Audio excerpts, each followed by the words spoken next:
আচ্ছা, আমাদের এখন সূত্রের যে বিষয়টা এটা নিয়ে আমরা এখন ক্লিয়ার হব, কারণ আমাদের ক্লাসে ওখানে সময় কারেন্ট ছিল না, যে কারণে ওইটা দেখানো যায় নাই।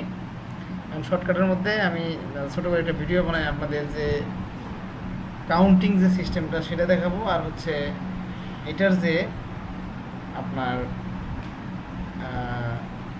ডুপ্লিকেট যে সিস্টেমটা সেটা আমি আপনাদের এখন দেখাবো। তো ডুপ্লিকেট সিস্টেমটা দেখাইতে গেলে আমি যদি এখন এই সাপোজ আমি আপনার অ্যাড্রেসটা নিয়ে দেখাই বা ফোন নম্বরটা নিয়ে দেখাই। ফোন নাম্বারটা দেখাইতে গেলে আমি প্রথমে এখানে ক্লিক করব। ক্লিক করার পর আমি ডুপ্লিকেট সিস্টেমটার জন্য সর্বপ্রথমে ফরম্যাটে অপশনে যাব। ফরম্যাটে যাওয়ার পর কন্ডিশনাল ফরম্যাটিং এখানে যাব।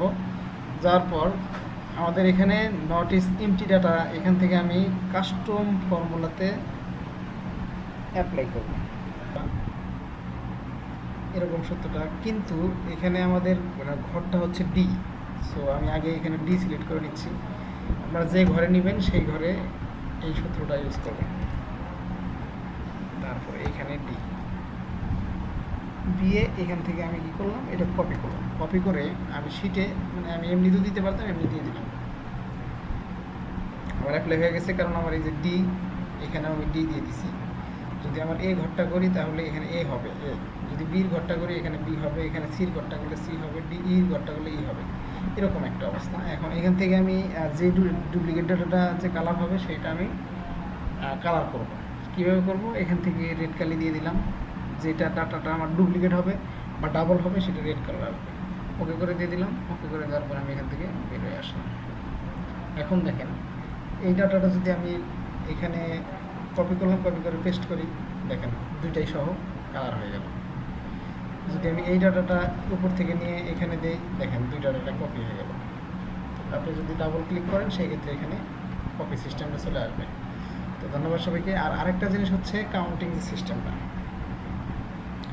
কাউন্টিং সিস্টেমটা হচ্ছে এখানে আপনাদের দেখাই, সেটা হচ্ছে এই যে কাউন্টিং ওইভাবে লাগে না মূলত। সাপোজ আমি কি দেখাই আপনাদের, মেল দেখাই, মেলের কিছু অংশ দেখাই, বা এইটাই দেখাচ্ছি।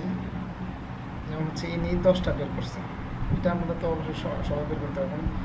যদি সাম বের করতে চান তাহলে কোনো মানে সংখ্যার, সেই ক্ষেত্রে আপনি কী করবেন, 7 8 8 3 2, এটার সাম বের করতে গেলে আপনি এখানে কী করবেন, ইকুয়াল দেবেন। সবাই সূত্রটা মনে রাখেন, ইকুয়াল, তারপরে এসইউএম সাম, তারপরে আপনি কোটেশন দিয়ে এই ঘরগুলোকে সিলেক্ট করে দিয়ে কোটেশন ওপেন করে দিয়ে ইন্টার দিবেন। আপনার কী আসলো দেখেন, এখানে তার রেজাল্টটা চলে আসলো। এখানে এসবগুলো মিলে 28।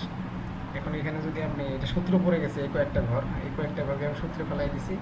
এখন এখানে যদি আমি 10 লিখি, এখানে অটোমেটিকলি এখানে চেঞ্জ হবে। এখানে যদি আমি 15 লিখি, এখানে অটোমেটিকলি 38 হবে। এই ঘরগুলোতে আমি যাই কিছু এন্ট্রি করি না কেন, এখানে অটোমেটিকলি এটা হবে।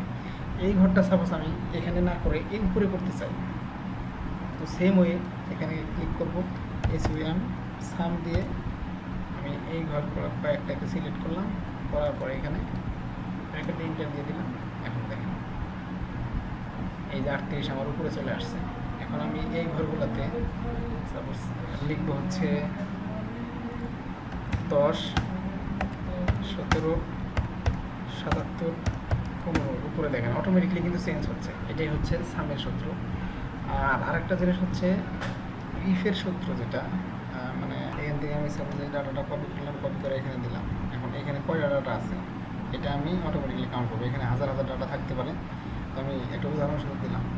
যেমন এখানে আমি লিখবো হচ্ছে ইকুয়াল কাউন্টটা, এখানে কাউন্টটা চলে আসলো। এখানে ক্লিক করার সাথে সাথে পরে আমি এখান থেকে এই ডাটাগুলো ক্রিয়েট করে দিলাম, দিয়ে ফার্স্ট ব্র্যাকেট ক্লোজ করে দিলাম, দিয়ে অন্য একটা করে দেখেন 12টা।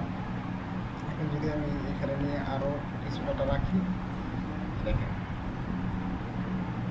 কী হয়ে যাচ্ছে, মনে করেন এখানে 15টা হয়ে যাচ্ছে, এখানে দিলে 18টা হয়ে যাচ্ছে, এখানে দিলে এত হয়ে যাচ্ছে, এরকম।